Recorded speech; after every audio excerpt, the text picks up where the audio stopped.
Welcome traders.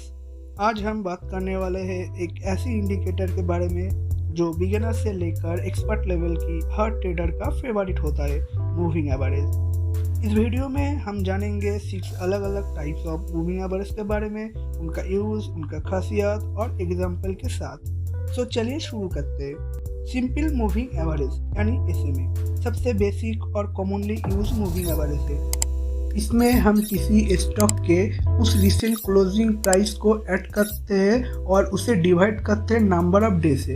Example, अगर किसी stock के लास्ट 5 दिन का क्लोजिंग प्राइस है 120, 122, 124, 126 और 128, तो ऐसे में कैलकुलेट होगा टोटल 5 डेज का ऐड करके उसको डिवाइड करेंगे 5 से, तो आएगा 124। तो सिंपल मूविंग एवरेज क्या आएगा? 124।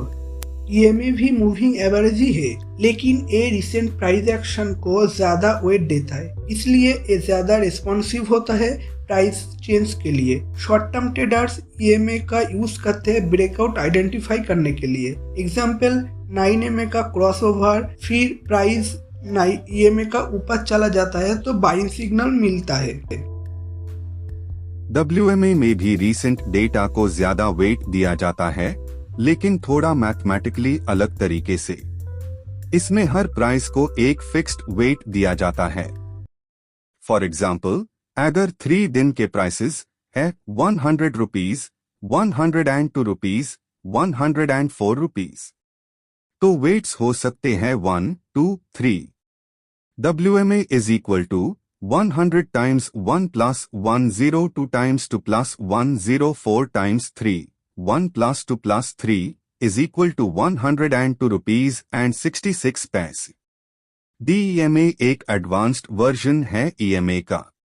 ये प्राइस से और भी ज्यादा क्लोजली मूव करता है और लैग को मिनिमाइज करता है। शॉर्ट टर्म ट्रेडर्स इसे ट्रेंड रिवर्सल्स जल्दी पकड़ सकते हैं। जैसे प्राइस सडनली DEMA के नीचे आया तो हो सकता है ट्रेंड डाउन टर्न लेने वाला है। TEMA और भी एडवांस्ड वर्जन है। ये 3 अलग अलग EMA कॉम्बाइन करके एक लाइन बनाता है। लग और भी कम होता है और प्राइस के बिल्कुल करीब रहता है। ये स्कैल्पर्स के लिए यूजफुल हो सकता है। लिनियर रिग्रेशन मूविंग एवरेज या लीस्ट स्क्वेयर्स मूविंग एवरेज एक स्टैटिस्टिकल अप्रोच है। ये प्राइस का बेस्ट फिट स्ट्रेट लाइन दिखता है, जो आगे का ट्रेंड प्रिडिक्ट करने में हेल्प करता है। जैसे कि अगर लाइन अपवर्ड स्लोप में है तो अप ट्रेंड कंटिन्यू हो सकता है। तो ये the 6 major types of moving averages. आप अपने ट्रेडिंग स्टाइल के हिसाब से SMA, EMA, WMA या कोई और उसे कर सकते हो। आपको कौन सा मूविंग एवरेज सबसे ज्यादा यूजफुल लगता है? कमेंट्स में जरूर लिखना। और अगर आपको ये वीडियो हेल्पफुल लगा हो तो लाइक, शेयर और सब्सक्राइब करना मत भूलना।